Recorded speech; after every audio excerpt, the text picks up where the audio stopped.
आइए, आज और हम आप बैठे हैं यज्ञ का कौन सा दिन है? अच्छे लोग बैठे हैं। यज्ञ का आज कौन दिन है? छठवां। बोले वृंदावन बिहारी लाल की। तो मैंने पहले ही श्लोक गा दिया। श्री राम कथा का जो मूल है वो सिर्फ एक श्लोक में है। आदौ राम तपोवनादि गमनम हत्वा मृगम कांचनम। सोना के पीछे पूरी दुनिया परेशान है प्यारे।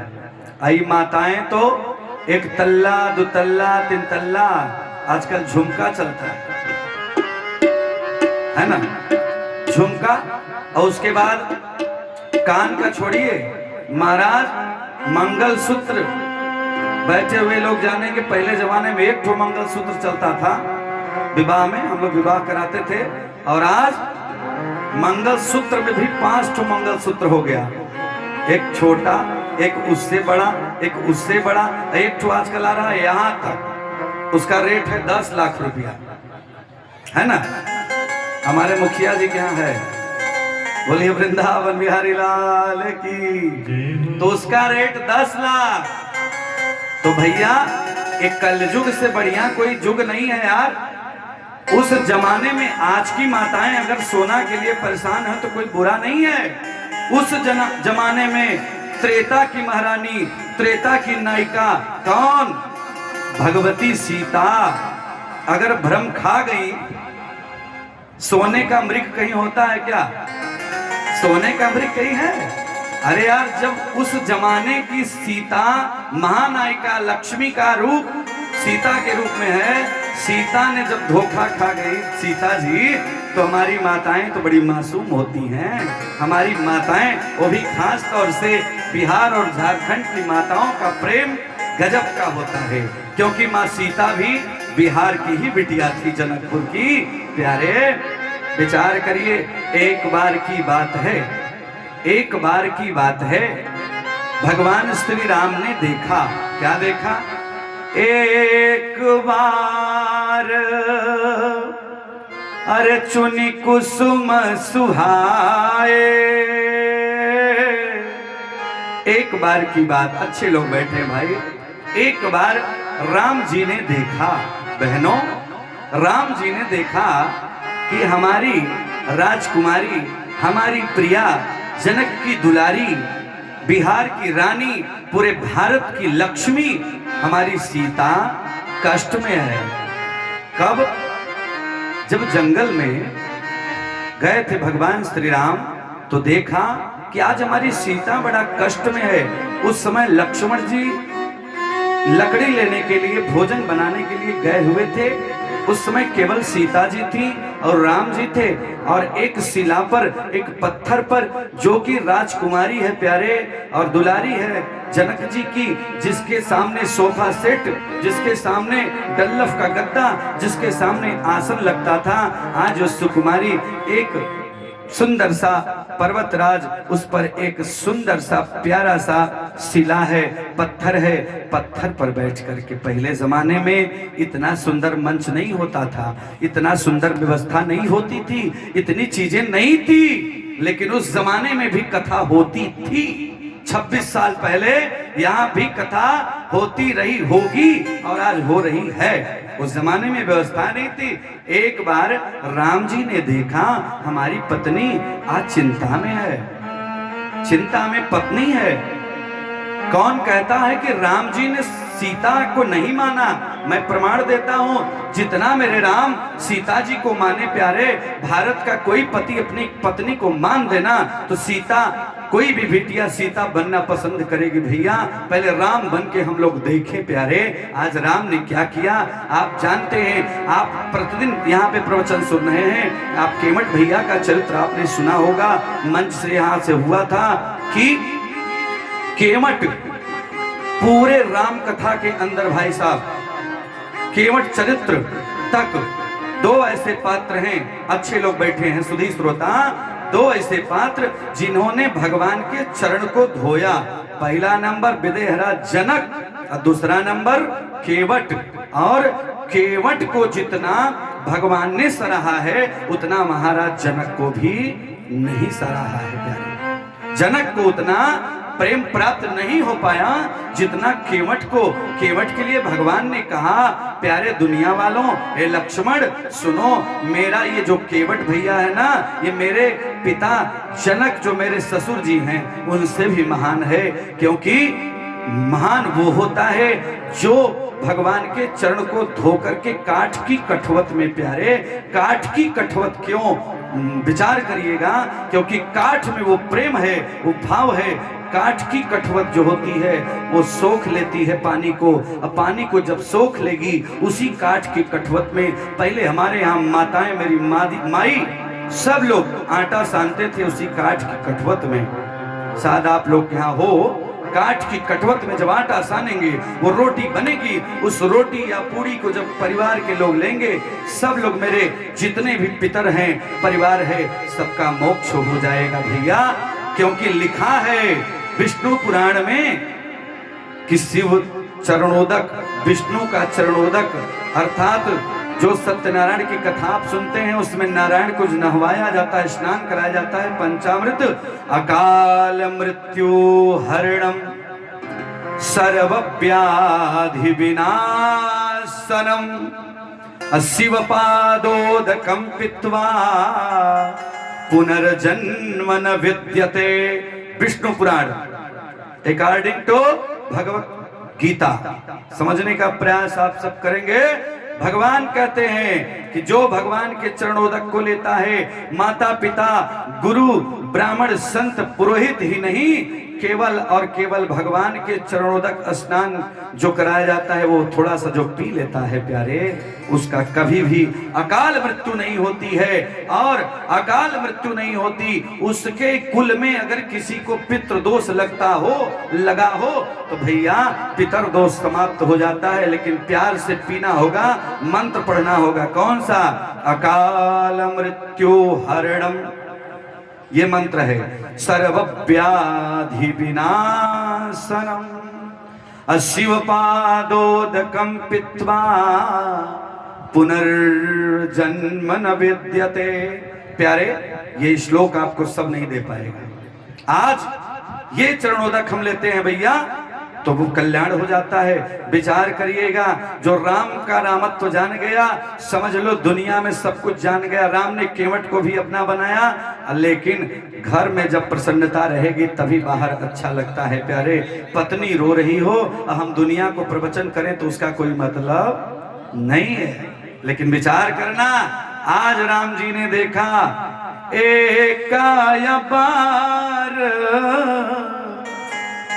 एक बार की बात है, सीता जी बड़ी चिंतित थी।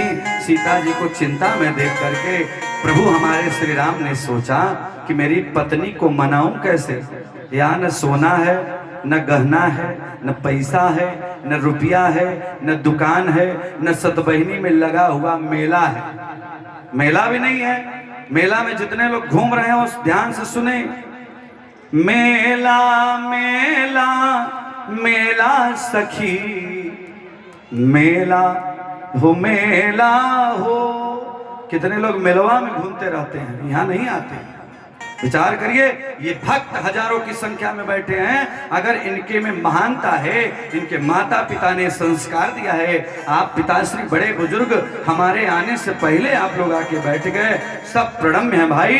विचार करना ध्यान से, आप लोग इस बिटिया रानी को देखिए।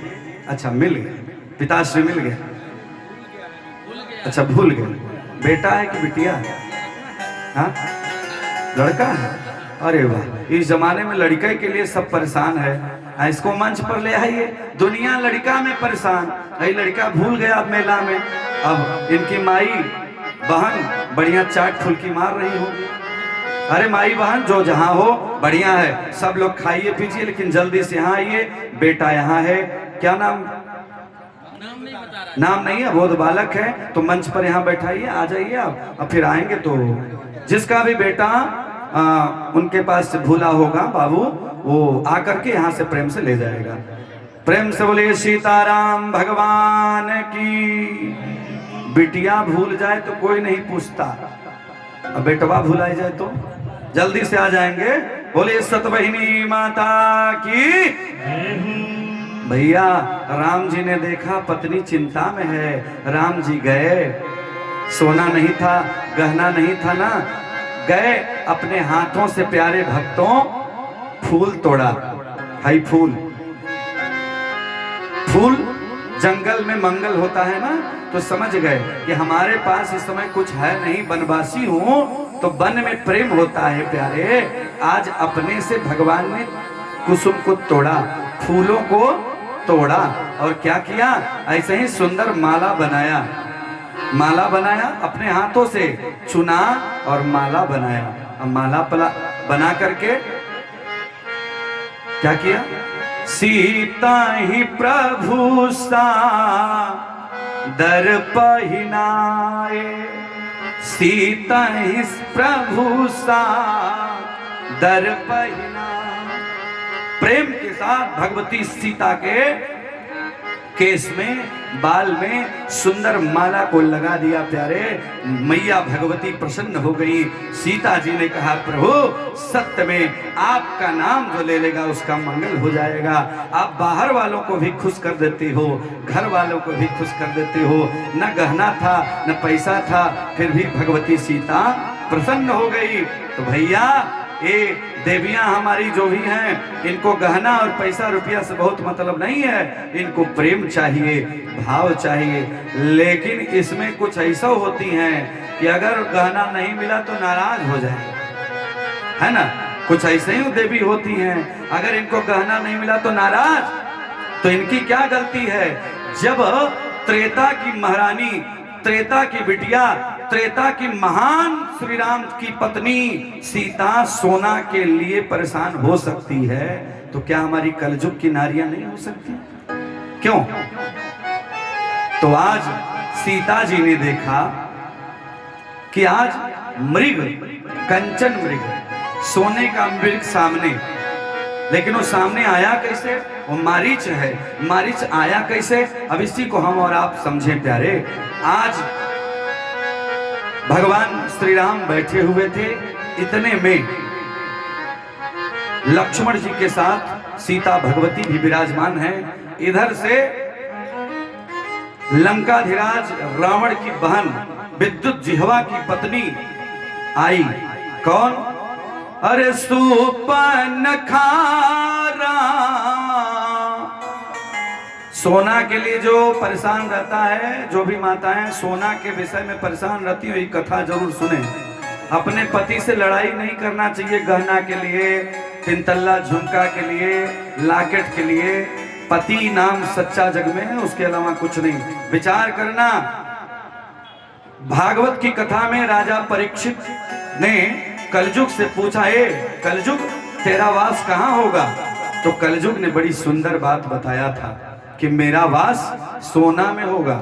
जिसके घर में ज्यादा सोना, उसके घर में हमारा प्रवेश। ज्यादा सोना हो ना बहन बेटिया, ज्यादा सोना हो, 1 3 5 गहना, 5 थान गहना केवल घर में होना चाहिए। उससे ज्यादा हो तो सतपहनी कमेटी में लाके राम कथा के पांडाल पर चढ़ा दीजिएगा, और मैं वादा करता हूं आपके घर में कलयुग कभी नहीं जाएगा। और यही आपका जो गहना है, इसी गहने से और लगातार 55 साल तक धीरे धीरे धीरे यज्ञ को कराया जाएगा भैया। लेकिन 5 थान जरूरी है, 5 थान के ऊपर है तो क्या है, कलयुग का वास हो जाएगा। मैं नहीं कह रहा, राजा परीक्षित ने कलयुग से स्वयं पूछा था, कलयुग ने बताया था। क्या बताया था? स्त्रियः पानम, जहां पर स्त्री का सम्मान न होता हो वहां भी कलयुग का वास। पानम, जहां दारू, जहां पे धूम्रपान चलता हो वहां कलयुग का वास। सोने में कलयुग का वास। इसलिए प्यारे कलयुग का वास न हो, इसके लिए सबसे ज्यादा सोना पहन के सुंदर नारी बन के रूप बनाकर आई रावण की बहन। कौन? अरे सुपर्णखा वड़ कई बाहिनी, अदुष्टा हृदय ऋण जस यहिनी, अदुष्टा हृदय ऋण जस यहिनी। कैसा हृदय है? दुष्ट हृदय, बिल्कुल सांपिन की तरह, नागिन की तरह है।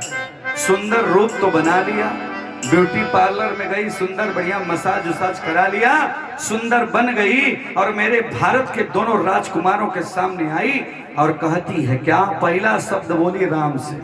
किससे? राम से। ध्यान से माताएं सुनना, किसी सुंदर ब्यूटी पार्लर में बना जा सकता है, इसमें कोई संदेह नहीं है। एक ठो बिटिया थी, वो काली माई थी और उसको ऐश्वर्या राय बना दिया ब्यूटी पार्लर में। हमने कहा यह गड़बड़ है। अरे महाराज, अगर इतना ही बढ़िया हो तो आजकल प्रचार चलता है, पियर्स लगाइए गोरे हो जाइए, हाँ, लक्स लगाइए गोरे हो जाइए, डब का साबुन लगाओ गोरे हो जाओ, फेयर एंड हैंडसम लगाओ गोरे हो जाओ। अगर गोरा ऐसे ही बनना होता तो वेस्ट इंडीज वालों को दे दो। अरे यार सांवले, अरे सांवली सूरत पे मोहन, अरे दिल दीवाना हो गया। सांवली सूरत पे मोहन, दिल दीवाना हो गया। जय हो। सूरत पे मोहन, दिल दीवाना। ताली बजाते हुए थोड़ा।